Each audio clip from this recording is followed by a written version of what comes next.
Hello and welcome. My name is Trent Gander. I am the Irreverent Gentleman, and this is the Gentleman's University. We'll be going over an article that I have found several weeks ago that I wanted to use as an example for three primary goals.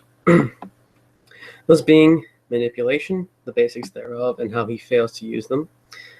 Convincing, how he also fails in using his words correctly to manipulate, or not manipulate, to convey his opinion clearly and in an effective manner. And the third one is going to be about refuting some of the subjects that he brings up within the article. Now, when I say article, I mean an opinion piece, because saying opinion piece over and over again is just a little too hard to say.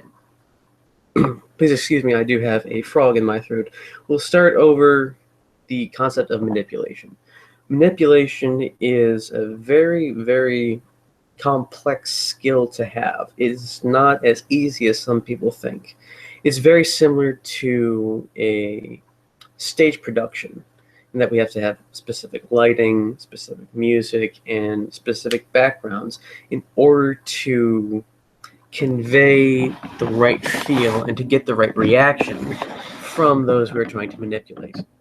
There are two forms of manipulation. There is the overt side and the covert side. The side I just described was the covert side. It's not as in your face, such as a mugging was technically overt manipulation, trying to physically cause you to give up something that you don't want to give up. The covert side, when done correctly, is not detected by one's subject. It uses very subtle triggers or levers to get people to slowly shift either from their opinion or from their original standing to achieve a specific goal. We'll take a look here. Allow me to share this screen. We begin with his very basic intro. As you can see, we have this banner. There is an attractive woman. She's scantily clad. She has very ineffective armor and unrealistic blood splatter. There are three gentlemen in the back, well-muscled, handsome-looking, and also scantily clad. So this gives us an insight into what this gentleman is trying to convey. So we're going to have very sexual undertones and or overt sexual themes within this article. Now, once he begins the very basic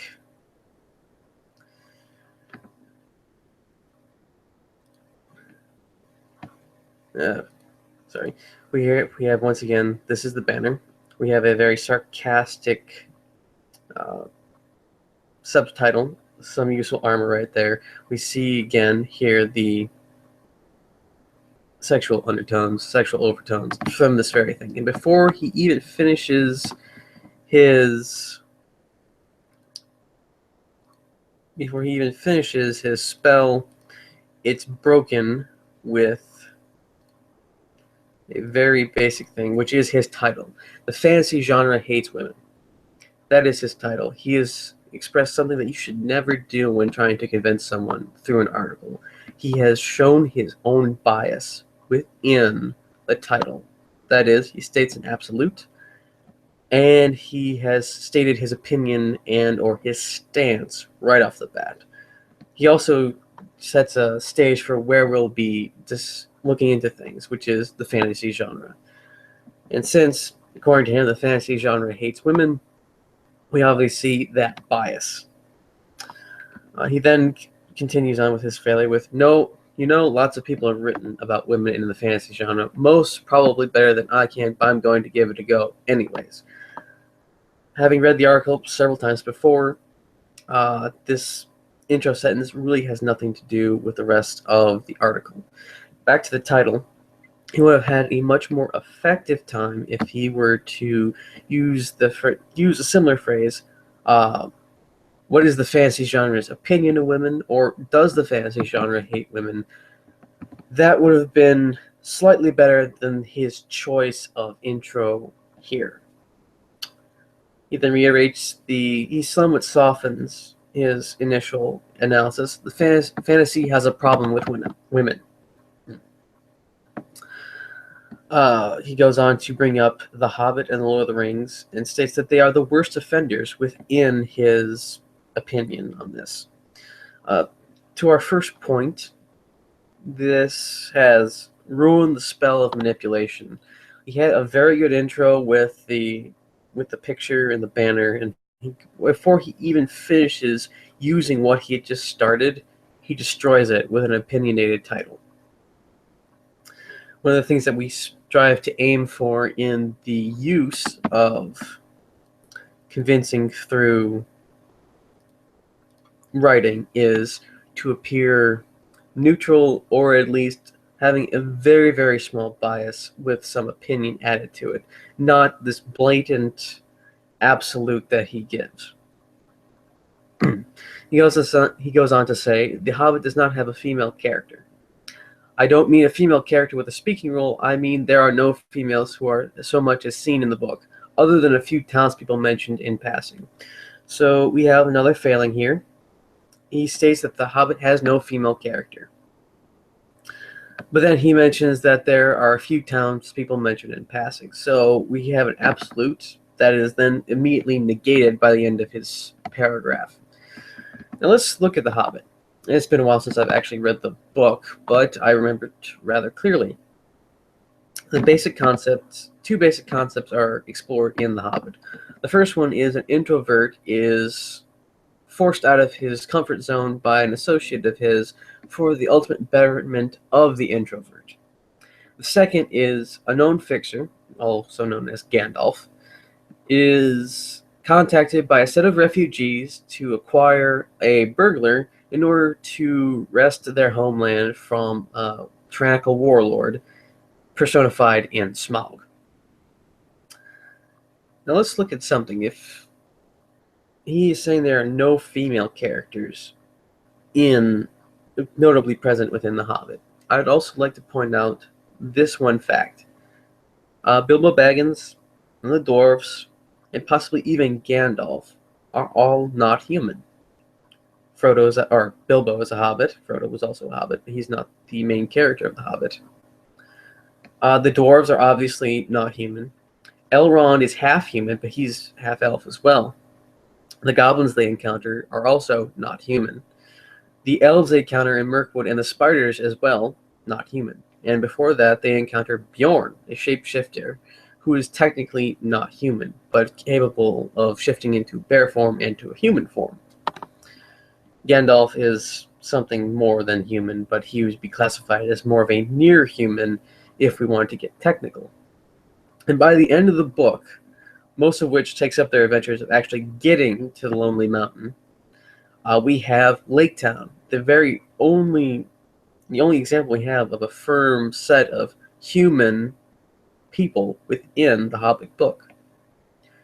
Lake Town has actually a very small part to play in the book itself, other than it being the hometown of Dale the Bowman, and Lake Town was destroyed by Smaug early on in the history of the story. Then there's the Battle of the Five Armies, but men don't take a large role in this. So to complain about female characters not being represented is somewhat hypocritical, because human characters aren't really represented in the books. Now, I do notice right now that he used the term female character, which would imply, in most minds, women, or the childbearing sex of whatever, whatever creature they are. So there is that. I'll give him some points for using the term female instead of woman. The Lord of the Rings, he goes on, does slightly better by having Eowyn and unforgettably Galadriel and no one else of agency. No women are in the Fellowship. The story's protagonist is either Frodo or Aragorn, depending on your point of view. Of these women, much of Eowyn's character development happens through Aragorn's rejection of her affection and growth of her love for Faramir instead. he realizes that, he goes on to state that he realizes the development, she has more character than this, but it's the great change that happens to her character is Aragorn's rejection. Arwen says almost nothing, he goes on, and does nothing for the story except marry Aragorn at the end. She is quite literally the prize he earns for winning. And then he goes on to Irith, who gabs on about the House of Healing, prompting Gandalf to tell her to shut up and get back to work. All right, I'm not going to touch Irith or Galadriel or Eowyn, despite Eowyn not being it. The main part here is Aragorn and Arwen. Now, since this is the fantasy genre, this includes both the Lord of the Rings books and the Lord of the Rings movies. He's given us that leeway. Memory serves, Arwen's affection for Aragorn is not stringent upon his winning at the Battle of the Black Gate. She specifically chose, at least in the movie, Aragorn over her father's wishes in order to be with him instead of returning to the elven homeland and living forever. She didn't say, oh, if you win at the Black Gate or come and conquer Sauron, you will become my husband. It was the exact opposite of this, which is, it was not an arranged marriage. It was exactly against Elrond's wishes. She made the decision herself to choose Aragorn. So this is a win for women choosing their own paths. She is not a prize. She actually chooses Aragorn instead of eternal life. He says, the author goes on to say, it's tempting to give these books a pass because it was a different time. Well, let's not. Let's instead recognize that regardless of the circumstances, these books set a standard that the genre would have a difficult time breaking free from for decades. I have not read every fantasy book, watched every fantasy movie, watched every fantasy TV show, or played every fantasy game. So this is another absolute statement that we cannot combat with facts to prove that it is true. He goes on to mention the Wheel of Time series. He says it doesn't do any better. It at least includes women, but most of them suck and are either completely obsessed or in love with the main character, which seems to be their predominant character trait. I have not read the Wheel of Time series. He also states that he stopped in the middle of the series after book 5 or 6 because he was subjected to several hundred pages of not much action, but a lot of bickering between 3 girls who were consumed by vapid trivialities and, frankly, totally unsympathetic. All right, let's point some things out here. We're going to go back a little bit to Lord of the Rings, with the Fellowship not featuring any women. It also featured only 2 human men, with Boromir and Aragorn, and everything else was either a hobbit, a dwarf, or an elf, or Gandalf. This book, apparently, he's subjected to something that was not action related. So we look into his psyche and find that he is entertained by lots of explosions or very fast-paced things instead of some of the more boring aspects of life. Having encountered and been in several rooms with very many females present, they do talk about a lot of things, and I'm not surprised that 3 girls are bickering, especially since men do the same thing, and it's usually the stereotype that women are more talkative than men, so trivialities are rampant between both sexes, and this is actually rather realistic. Think of it this way. If you go to the grocery store to get some groceries, how many of the people around you do you actually interact with? You may interact with a cashier if you choose to not use self-checkout. You may talk to someone in the bread aisle, or you may talk to the cabbie if you don't drive yourself or walk to the store. These people are all backdrops. They're all present, but they don't have a main speaking role. They're men and women. They are not really important to the story, which the story is you going to the store and getting groceries. Sure, they're there. Sure, they're part of the backdrop, but you don't have to go in depth into each one of them for this story. Now, that's just my opinion on the matter. And it kind of feels that this gentleman is not really well versed in some of the more boring aspects of human life, which is a lot of stuff really doesn't happen. I think of my own life. I get up, I eat, I do stuff for work, I eat some more, I maybe blow off some steam after work or blog posting, and I interact with the other people I live with. This isn't really that exciting. There's a lot of monotony in everyday life. And if this series, The Wheel of Time, shows that and he's not entertained by it, I can understand why, but there's also a reason why it was included. I'm not the author of the Wheel of Time series, so I don't know what that reason was. He moves on to one of the better Aes Sedai characters, which I have no idea is this, who upon meeting a mysterious, tall, handsome swordsman became infatuated with his body and his strong hands. And he stresses that the mention of the strong hands are way beyond normal, even more than another example use of the term amber eyes and perfect alabaster skin, which is one of her downfalls. I have, as associates, some very handsome men, and the crowd of females that were following them because they were quite muscular and handsome was rather unbelievable. So one of the characters becoming infatuated with a man's body is actually quite realistic compared to several other examples I can think of than this. It's quite common for people to be very shallow and become infatuated with someone's outward appearance or their physical strength or the shape of their body. Yeah, that's realistic. We go on to the Sword of Truth series, where he mentions Caitlin, the Confessor. He admits she is a badass, and from seeing I've not read the Sword of Truth series, but I have watched the Seeker, which is a TV series based off of the Sword of Truth series. He admits that the character is a strong character, less defined by her relationship with the main leading male role, and more that a desire to lead her kingdom to peace and prosperity. But she does value her love more than the duty that she has. And the main character, Richard, does the same to her. He says, but still women were poorly represented in the series as a whole.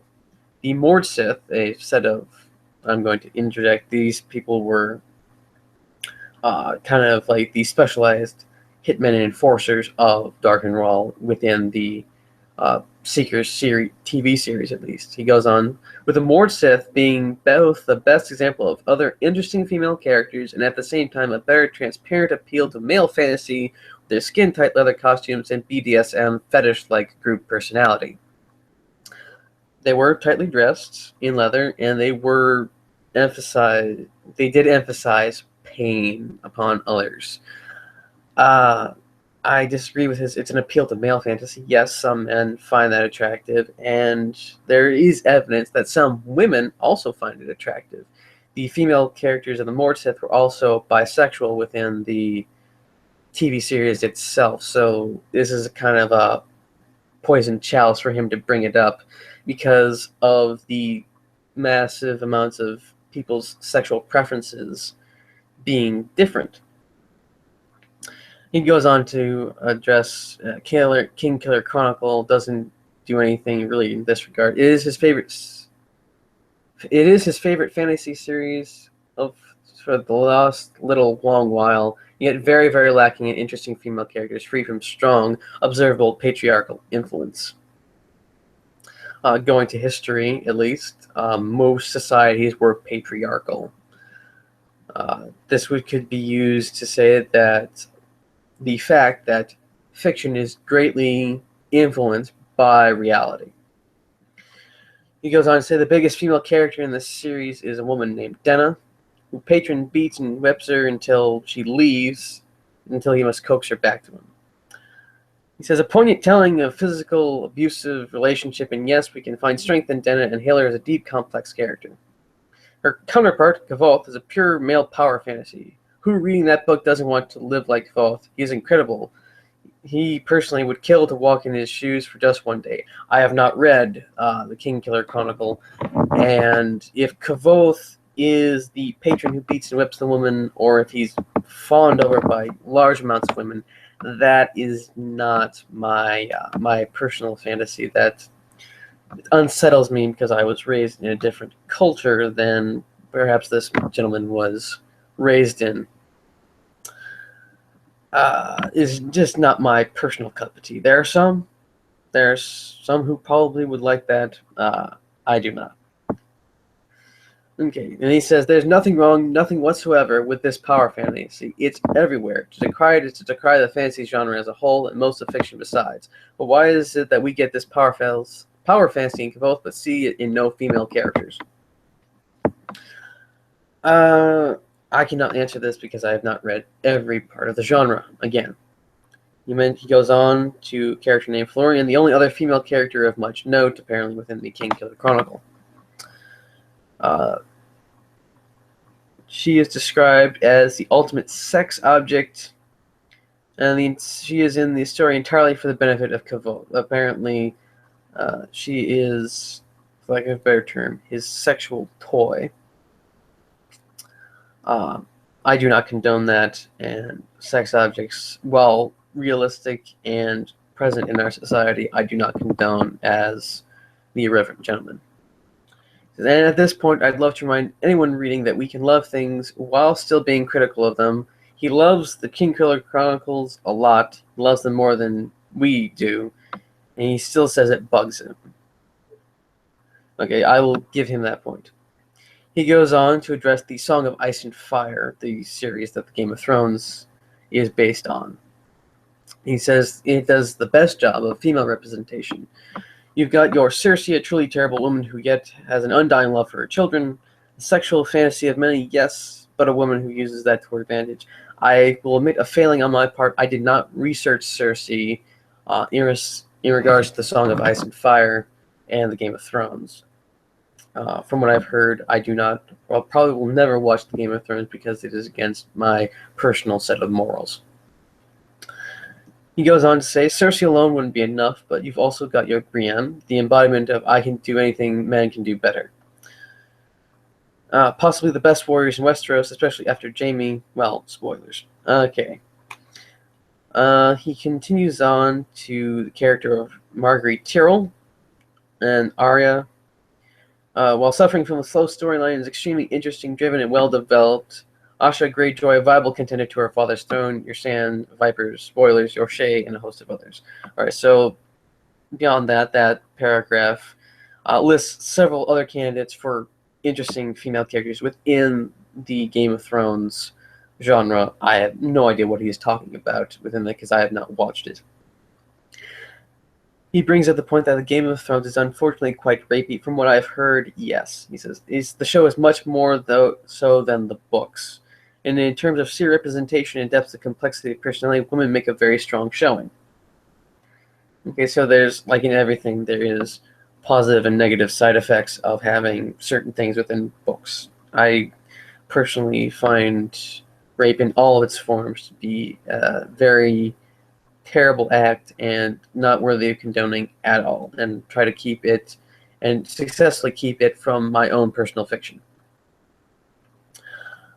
Still, that's one, he goes on to say, still that's one series out of what would be the 5 biggest fantasy series, and amongst the rest of the genre, the representation ratio was probably worse. He goes on to address that fantasy art is much worse track record, which has been getting a lot of attention online. His example is the scantily clad female armor that is available. He goes on to say, so it's safe to say the genre has a problem. Really, it's actually people who are writing and drawing things problem, not the genre itself. It is merely a backdrop in which to create a scene or a story. He asks the question, why is this? Why don't we have more stories where the women hold equal footing with men? Where there are as many female characters as male characters, and as many interesting female characters as interesting male characters? Why are women often queens, noblemen, or else hyper-fantasized super warriors whose main characteristic seems to be how badass they are, despite usually being heavily reliant on a man in a romantic sense? This stems from a lot of the mythology cultures within the world. This goes back to all the way back to Babylonian sagas, where men were mostly the heroes of it, and these Aphrodite style, very sexualized, very queenly women were the ideal. This stems from most of the cultures people choose to be inspired from and are working their way down to our modern society. He asks this primary question, which should have been mentioned earlier in his thesis in order to work better as a convincing role. He says, why don't women stand on equal ground with men in fantasy? He says in his responses, you'll often hear that, well, obviously men and women weren't treated as equals in those times. I like to ask, in what times? He then shows a map of Westeros. And he brings up a very valid point. Westeros is not Earth, nor is Middle-earth Earth. He says these are nor any of the worlds in which our favorite fantasy series take place. Well, technically, in one of my personal favorites, the Shannara series, it actually is Earth after a massive cataclysmic event has reshaped the world. So there are some exceptions.